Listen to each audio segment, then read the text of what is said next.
আমি খাইবা না ছবি তুলবা দেশ আজকে কোথায় গেল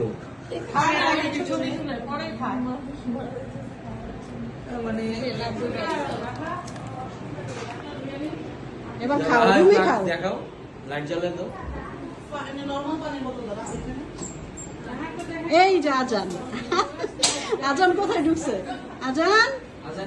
তুমি কোথায় ঢুকছো ওর একটা ছবি তুলতো জয়া একটা ছবি তুলো তো আজানের দেখো কোথায় ঢুকছে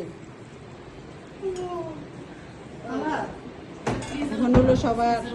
নাস্তা খাওয়ার প্রিপারেশন চলছে সবাই নাস্তা এই যে দুলা ভাই এতক্ষণ পর আপনারা তো দেখি না আমরা জ্যামে ছিলাম জ্যামে নেন নেন আপনার জন্য নাস্তা রেডি একদম রেডি এখন শুধু মানে খাইবেন তখনও ছবি তুলবো বসেন না খাওয়ার সময় ভিডিও করবো এখন ছবি তুলবো আপনি শেষ করুন আমি